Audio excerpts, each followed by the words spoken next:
Hi, Trailside Chatters. Welcome to Trailside Chat with Mindy and Jac. I'm Mindy. I'm Jac.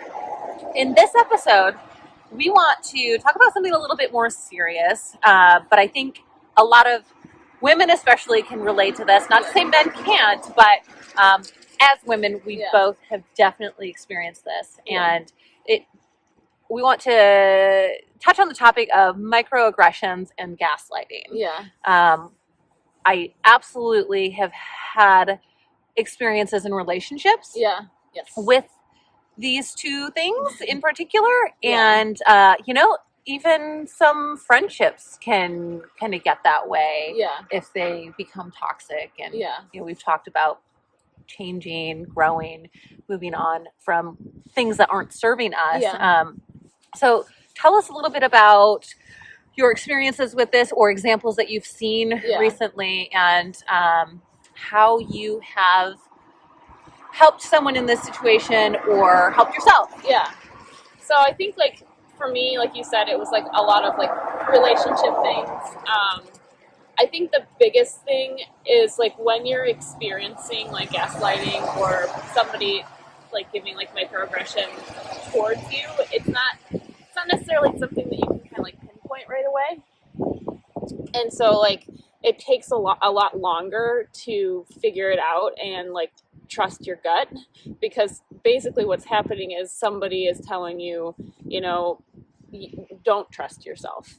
You're wrong in your feelings are incorrect, and there's nobody in those situations because they're not really big. They're not yelling or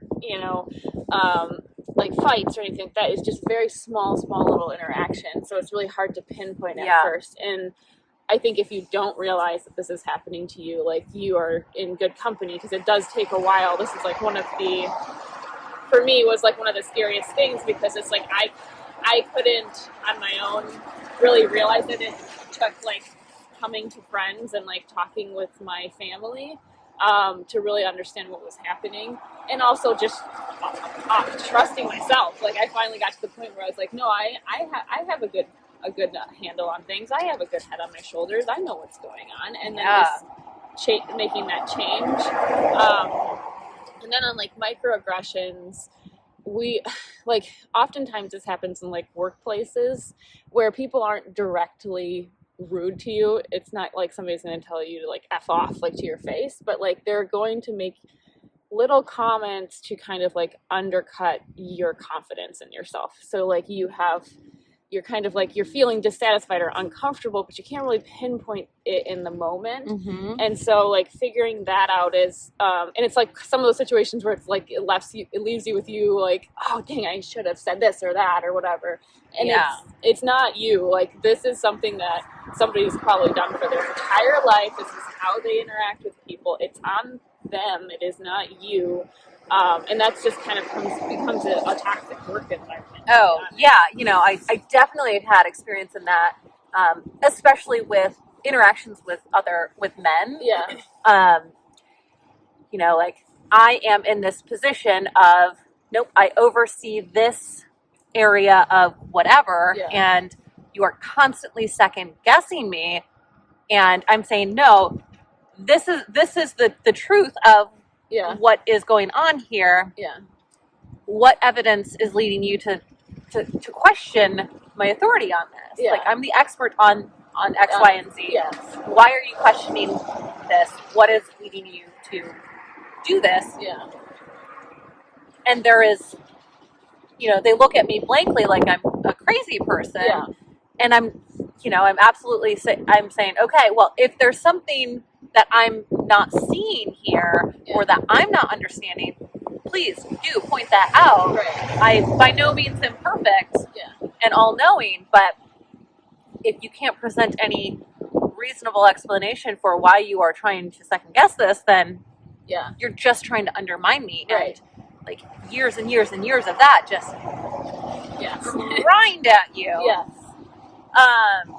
But in a relationship sense, I absolutely have been in relationships where I've been gaslighted for years. And, you have these moments when you're alone and it's am I crazy? Am I crazy? he's saying X, Y, and Z, but doing X, Y, and Z. And I don't understand. Like, am I crazy? Yeah. And then you finally have that big revelation months, years later, and you're like, holy shit, no, he's the crazy one. Yes. I should have trusted my instincts all along. Yeah. And and it's like, it's so incredibly easy to get stuck in that cycle. Yeah. Because I think as women especially, and again, men absolutely can be gaslighted by women. Yeah. So I'm only speaking from my experience, but and knowing what you've been through. Yeah. As women, we try so hard to be there for our partner in whatever way we think we can be or should be, and support them. And then we end up getting taken advantage of and taken on this real crazy ride. Yeah. And so incredibly proud of both of us for what we've overcome and gone through. Because I definitely have seen you go through your journey of having that awakening. Right. Yeah, just realizing it. And too, like, that's the thing, like, I partly wanted to have this talk because I feel like if you're in it, you just need to hear, like, kind of like there's little bits of messages coming from you and coming from my sisters or something like that. Like, it's just like you're listening to a podcast or a book or like we were talking about, and it's just like you realize like these little bits of the message, and it kind of is like a puzzle that kind of comes into your head, but it's nothing glaring at first. So I think like if we can be that little message to you, like that's like, trust your gut. Yeah, like, absolutely, 100%. And it's especially during the pandemic when we're all together and a lot of you trust yourself. Yeah, and listen to those little moments that you have where it's like, am I crazy? Like, if you find yourself like continuously saying that, asking yourself if you're the crazy one, listen to that, because chances are you are not. Right. And it's incredibly scary. It's terrifying to make that leap to leave that person or, stand, because it can be very dangerous too. Yeah. So it's not something that should be taken lightly because you want to make sure you're in a healthy, safe space when you do that. So definitely, if there's something we can do to help you, and you need to know how to find that out, it's so worth the pain and the healing that comes after that. It's so worth it. I mean, I think all the time about when I was in a previous relationship, waking up and saying to myself, no, it's okay, Mindy, you can be slightly miserable every day the rest of your life. This is what you signed up for. And to think, it makes me so sad to think back on those years of my life where I thought it was okay to be sad a little bit every day. Yeah. Because now I have this incredible husband who is so rad and so supportive and awesome, and I'm not sad ever. Yeah. And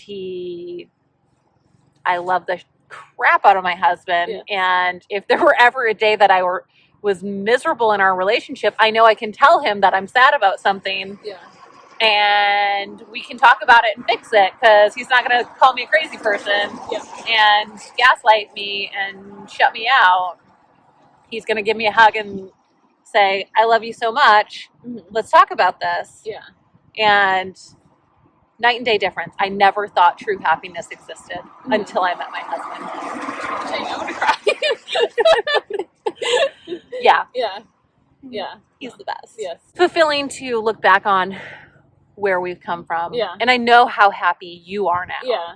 And that makes me incredibly happy, because I remember just being so worried about you. Yeah. And we've come so far. We've come so far. So proud of us. Yeah. No, it's good. But yes, if you're in that position now, like definitely like seek help. We are nowhere near health professionals, but No. you can do this, and if you think it's happening to you. So yeah, trust yourself. yourself. Mm-hmm.